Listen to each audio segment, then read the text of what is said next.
Allez, je ne sais pas du tout ce qu'elle va donner cette vidéo, mais ma foi, je la lance.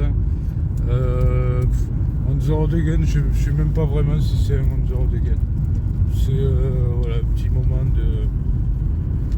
moment de discussion, de réflexion,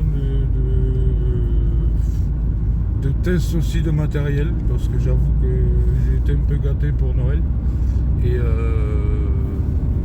je regarde ce que ça donne, et ma foi, franchement, c'est pas dégueulasse, je suis pas mécontent. Voilà. Ça reste que du matériel et ça reste que du pognon flambé, donc ça n'a pas vraiment trop d'importance. En parlant de pognon, il se passe de grandes choses, de grands mouvements quand même. Alors moi, je me suis tâté à lancer une diffusion hier ou avant-hier, hier il me semble, que j'ai supprimé finalement, enfin que je ne l'ai pas supprimé, mais je ne l'ai pas lancé et je la lancerai pas, je l'ai caché, mais c'est bon, je vais plus en parler. Économie, monnaie, je vais plus en parler en fait, parce que là ça va faire comme à chaque fois. Il y a les spécialistes de tout, et les gros spécialistes de rien surtout, qui vont devenir, comme ils sont devenus médecins pour la plupart pendant le Covid, spécialistes géopolitiques quand il y a eu la guerre et tout le tintouin. Là ça y est, les gens vont vous expliquer comment ça fonctionne la dette, qu'est-ce qui se passe. Ils vont pas arrêter de vous dire des conneries parce que dans leur tête rien n'est clair, alors que c'est super clair et c'est super simple en fait à comprendre. Et de toute façon on peut rien obtenir de bon en faisant du ex nihilo. On pourra me dire ce qu'on veut, mais à partir de rien on fait rien.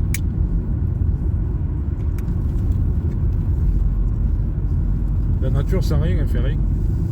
Il n'y a que l'être humain qui est assez incroyablement con, je dirais, pour croire que du vide, on atteint un univers infini, quoi, quasi infini. Hein.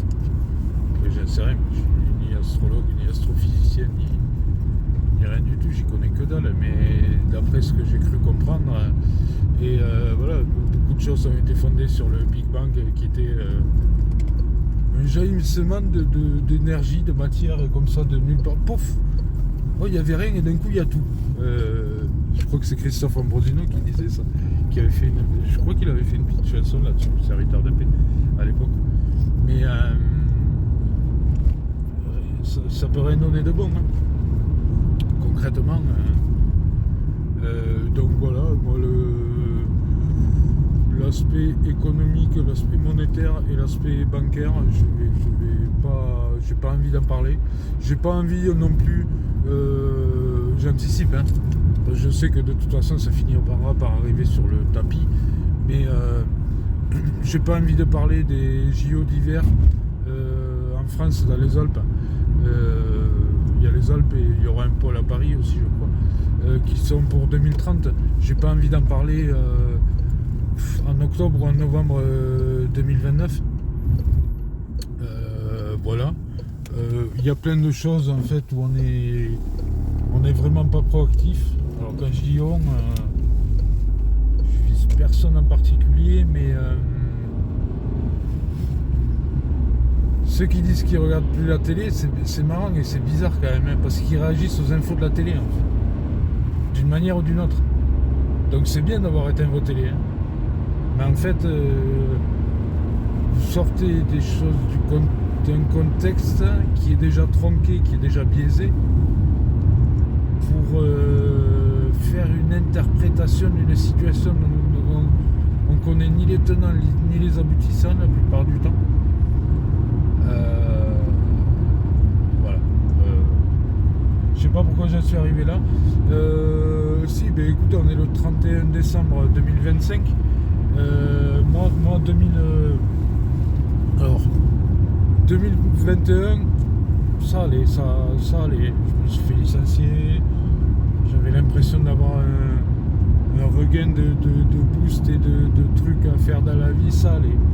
2022, C'était cool, je profitais du temps. J'envisageais des choses, j'étais beaucoup sur YouTube, voilà. 2023, ça a commencé à s'assombrir un peu en fait, à être dark, à être l'activité professionnellement, je savais pas trop où j'allais, même si j'avançais, je savais pas trop où j'allais, bref. 2024, moyennasse, même, voire même, je veux pas dire hard, et 2025, là, il m'a rincé, il m'a usé, donc j'ai pris la décision. Alors c'est un logiciel, hein. Je le fais déjà quelque part, mais je suis pas assez extrémiste et je suis pas assez radical dans ma pratique en fait. Mais j'ai décidé de plus laisser s'installer. Alors c'est quiconque, mais en l'occurrence en particulier parce que sur YouTube j'y suis pour, grâce et avec les gilets jaunes. Donc c'est contre les politiques en fait, hein, contre la politique telle qu'elle est menée, je sais pas comment dire. C'est pour essayer de retrouver justement une politique noble où chacun des gens qui vivent dans le secteur puissent se manifester, puissent donner leur voix, dire leur avis, et peut-être on leur dira c'est une très bonne chose, tu as raison, on va t'aider, on va essayer de faire quelque chose. Peut-être qu'on va dire écoute, c'est une grosse connerie, regarde les tenants, les aboutissants, par A plus B, ton truc, essaye, on va même essayer avec toi, mais ton truc il tient pas la route et ça va s'effondrer très très très vite. Donc voilà, donc j'en étais là, oui, donc tous ces gens là, je la fais déjà cette pratique, c'est un peu du je m'en bats les couillisme en fin de compte, hein, mais je vais vraiment plus les laisser s'installer dans ma tête sans payer de loyer, quoi. Ils ont trop de facilité à s'installer dans nos tronches et ils payeraient de loyer, eux.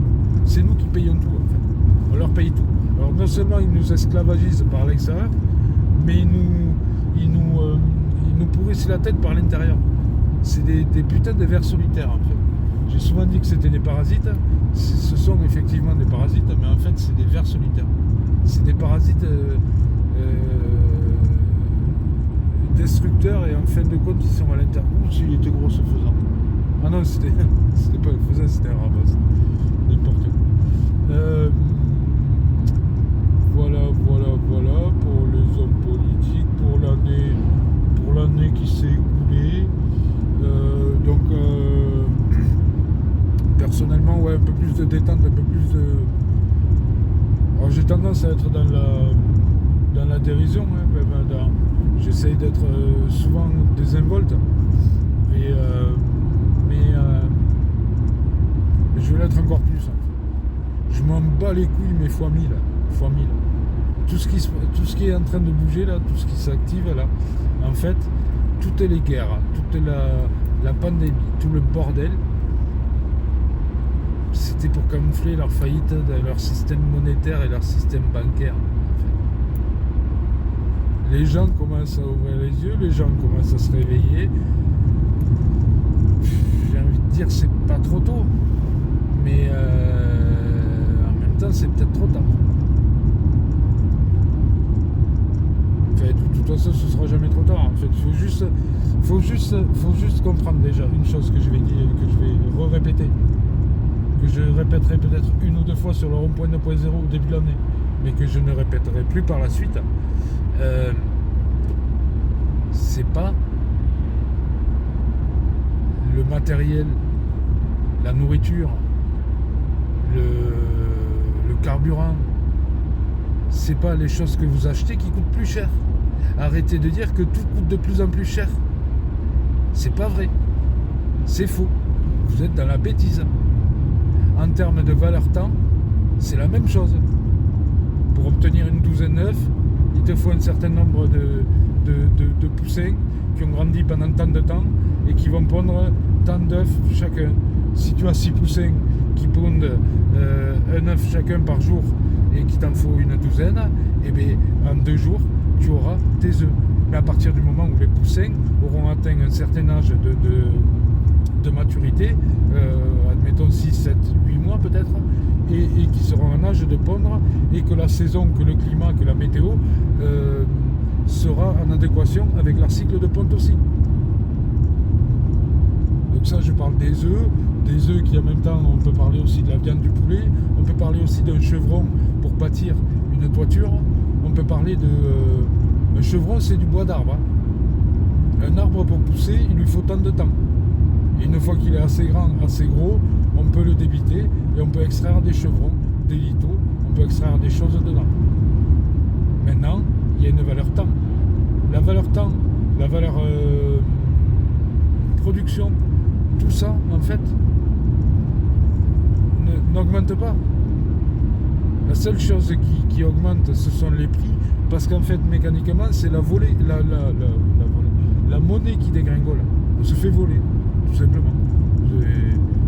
Il dégringole la monnaie, et en fait, 1 kilo de sucre, ça vaut autant que... Je vais exagérer, je vais pousser le délire à donf, mais 1 kilo de sucre, ça vaut autant qu'il y a 10 ans, ça vaut autant qu'il y a 30 ans, ça vaut autant qu'il y a 45 ans, ça vaut autant qu'il y a 70 ans. Sauf qu'en fait, c'est la monnaie qui vaut plus rien. Petit truc au passage, je voulais faire un post, mais j'ai la flemme. Mais une pièce de 50 francs Hercule des années 50 francs, hein, je dis bien. Hercule en argent là, des années 1900, je crois que c'est 1960, 1900, ouais c'est 1970 je crois, et les 10 francs c'est 1960. Enfin, de toute façon c'est cette décennie là, entre 60 et 75. Il y a les 10 francs et les 50 francs. Les 50 francs qui à l'époque valaient 50 francs, aujourd'hui elles valent 50 euros. Voilà. Il y a le prix de la matière noble qui est l'argent, le métal argent, mais il y a surtout le fait qu'en fait ils nous ont fracassé la monnaie. Et quand j'entends tout le monde dire tout coûte de plus en plus cher, tout coûte de plus en plus cher, mais non. Et il y a des choses qui ont fait traverser le temps à la valeur aussi. Si les gens seulement avaient mis en pratique certains conseils qu'ils ont reçus, certaines vidéos qu'ils ont regardées, aujourd'hui ils ne seraient pas dans la pleurniche. Mais bon, on regarde les vidéos, on fait des leçons aux autres et on ne s'applique pas les leçons à nous-mêmes. C'est là où il y a un X, c'est là où le bas blesse, c'est là où on ne gagne pas de temps. En plus, on se fait aiguiller par les médias. Les médias qu'on n'arrête pas de critiquer. J'espère, là, je le souhaite du profond de mon cœur, hein, mais j'espère que vous allez arrêter d'être débile, arrêter de parler des couilles à Brigitte et de sa perruque, quoi, au bout d'un moment. Et que vous allez arrêter de parler de Macron, quoi. Enfin, je l'espère, hein, du plus profond de mon cœur. Ça fait depuis sa réélection, en fait, que moi, je ne souhaite qu'une chose, c'est qu'on arrête de parler de ce gazier, bordel de merde. C'est une merde sèche sur une pelle en bois. C'est... il est zéro. Enfin bref, voilà. Donc ça, c'était par rapport aux politiques, à tout ça. Il y a quelques années, je crois que c'était durant la réélection d'ailleurs, le deuxième mandat de Macron, j'avais dit que je m'activerais, que je me bougerais le cul pour me rapprocher de mon conseiller municipal et tout. La vie fait que j'ai pas eu le temps de m'en occuper, j'ai fait quelques rencontres, j'ai quelques contacts, on va dire, au sein du conseil municipal de mon petit village de 180 habitants. On va pas changer la face de la France avec 180 habitants, mais déjà on va peut-être changer un peu on va peut-être un peu faciliter le confort de mon foyer et des foyers riverains. Ça peut être une bonne chose, déjà, dans un premier temps. Parce que sachant qu'on veut s'attaquer au national, alors je parle même pas de l'international, je parle que du national. Mais on veut s'attaquer au national, on parle même pas à son voisin, les copains. Oh, sans déconner. Dans les villes, je suis allé à Toulouse lundi. Qu'est-ce que c'est moche. Oh, mais qu'est-ce que c'est moche, mais tout est moche en fait. Si, je dis pas, il y a bien une, deux, trois jolies jeunes filles là qui passent là, mais sinon tout le reste, mais qu'est-ce que c'est moche. Mais waouh, ça faisait longtemps que j'étais pas retourné à Toulouse depuis les gilets jaunes et tout. J'avoue qu'avec les gilets jaunes et les actions constituantes, on n'avait pas vraiment le temps de regarder les vitrines, les trucs comme ça, mais qu'est-ce que c'est moche et qu'est-ce que les gens sont tordus. Waouh, waouh. Apprenez à parler entre vous, apprenez à commencer à communiquer entre vous, parce que vous êtes tous dans la même merde, tout coûte plus cher. Ah ouais, j'ai fait une grosse connerie. On avait faim, on attendait le bus pour redescendre dans notre campagne, le bus à 2 €. Nous avec 2 €, on fait 2 heures de bus, on fait 140 bornes, ça nous coûte 2 €. Je sais pas combien ça vous coûte vos abonnements là-bas, mais on avait 2 heures à tuer attendant le bus à la gare, on n'avait pas mangé le midi. Donc on a dit on va se faire le McDo à la gare. On était 2 avec la miss. On a pris un menu chacun, 30 balles. Un peu plus. Je reste calme parce que déjà ça me fait un deuxième trou au cul, 30 balles, ça me déconne. Mais tout est cher, tout est. En plus il n'y a rien. C'est incroyable. On a traversé le Capitole, on a fait un peu la rue Saint-Rome. Si c'est moche et si c'est vide, c'est de plus en plus vide. C'est effroyable. Enfin bref, on se l'est dit avec la miss, on vous les laisse. On vous les laisse vos villes. Et surtout restez-y, parce que vous le voulez bien en fait. Vous la voulez bien cette vie. Il faut se la vouloir cette vie. Je vous le dis moi. Vraiment. Il faut vraiment se la vouloir. Et ce qui est malheureux, c'est que quand on est pris là-dedans, on ne peut pas aller voir ailleurs en fait. On ne s'imagine pas qu'ailleurs il se passe des choses. Mais Néné, mon ami Néné, Sébastien Carré, qui est décédé il y a un peu moins d'une vingtaine d'années, paix à son âme. Il disait, les Toulousains, c'est victime du réchauffement de la planète. Et il avait sacrément raison. On n'était pas majeurs à l'époque quand il disait ça, mon ami Néné. Enfin bref, voilà, c'était une petite vidéo rabat-joie, une petite vidéo de retour d'infos, de petite prise de contact. Voilà. YouTube m'intéresse de moins en moins, mais malgré tout c'est un outil pratique. D'ailleurs oui, j'ai eu un nouveau téléphone à Noël, donc ceux qui ont mon numéro, n'hésitez pas à m'envoyer un petit SMS, un truc comme ça. Monique, j'ai bien reçu ton WhatsApp. Voilà, ceux qui ont mon numéro, n'hésitez pas parce qu'il faut que je réenregistre les numéros parce que j'ai pété 4 ou 5 téléphones là ces derniers mois et j'ai plus aucun numéro. Voilà les amis, je vous laisse, je vous dis à bientôt. Je suis arrivé là où je devais arriver normalement et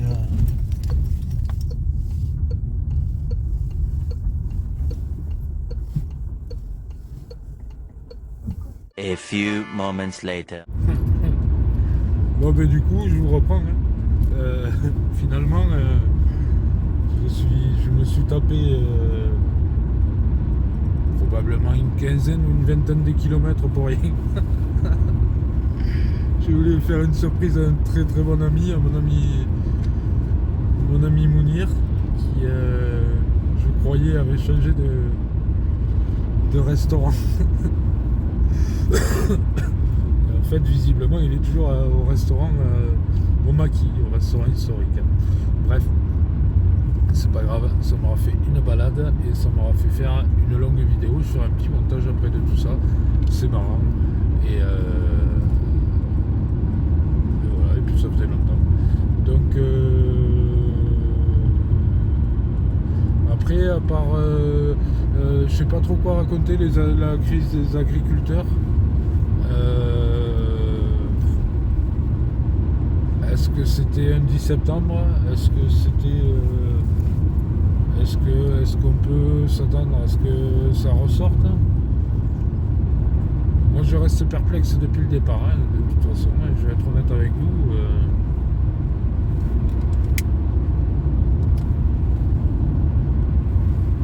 malheureusement, je pense que les gilets jaunes, les plus déterminés, ont bien compris qu'à partir du moment où on fait des revendications, on se met à quatre pattes. Et quand on se met à quatre pattes, dans un premier temps, on prend des doigts dans le cul, et à la fin, on finit par prendre des grosses bites et des grosses battes de baseball à la fin. Donc, à un moment donné, quand les gens revendiquent et quand les gens font de la pleurniche, voilà. Moi, je suis un gilet jaune déterminé. Je suis déterminé à faire en sorte d'améliorer le quotidien des miens jour après jour. Face à une situation globale qui se délite totalement et qui ne peut rien y faire. Hein. On est sur du sable mouvant. Hein.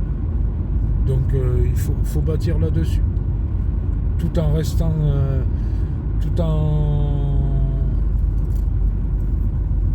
en gardant la raison et en restant conscient et lucide du merdier dans lequel on est. Hein. Faut pas. Et c'est pas du déni, c'est pas du refus parce que on est conscient mais on veut pas voir, pas du tout. On est conscient mais on veut faire autrement, on veut trouver la combine, on veut trouver la porte de sortie.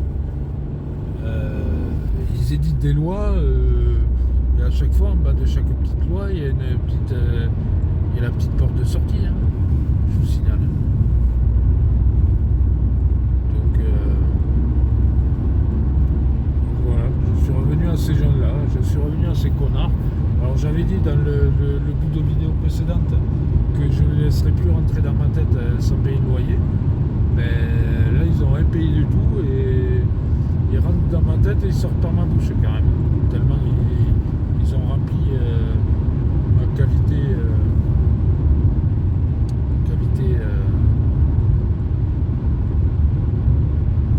du cerveau, je ne sais plus comment on appelle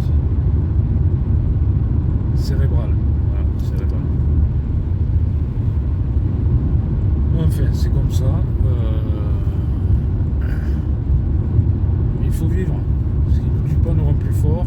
Tous les matins, quand je me réveille, ah ben le voilà. Ah ben le voilà. Allez, demi-tour. Oh. Oh.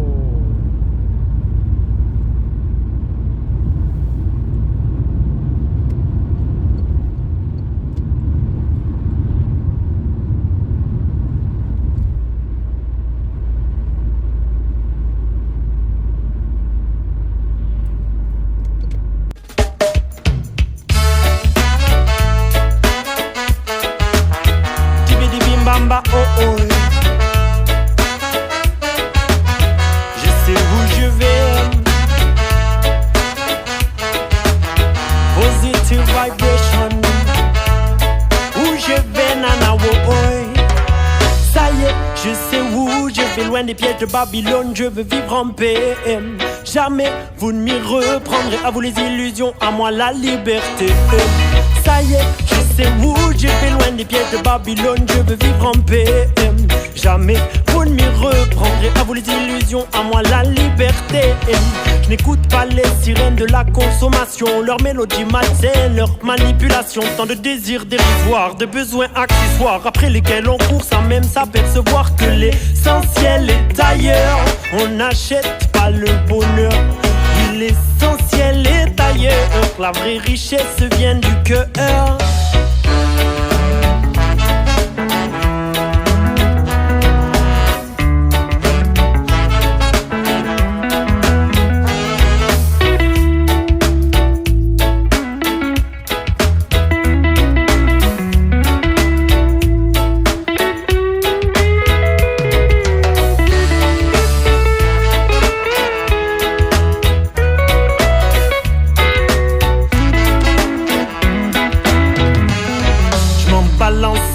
Entre le tube de l'été, je veux juste planer, prendre le temps de rêver, essayer d'imaginer Robert Nesta Marley prononçant un discours sur la statue de la liberté. Aux larmes citoyennes, notre culture a peur, déformer vos bataillons, la diversité se meurt. Chantons, dansons, que sont bien purs, abreuve nos raisons, ça y est, je sais où je vais, loin des pièges de Babylone, je veux vivre en paix. Jamais vous ne m'y reprendrez, à vous les illusions, à moi la liberté. Ça y est, je sais où je vais, loin des pièges de Babylone, je veux vivre en paix. Jamais vous ne m'y reprendrez, à vous les illusions, à moi la liberté.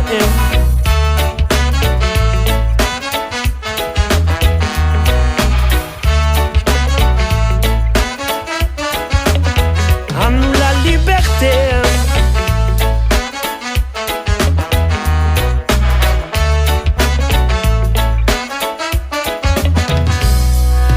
Ça y est, je sais où je vais, loin des pièges de Babylone, je veux vivre en paix.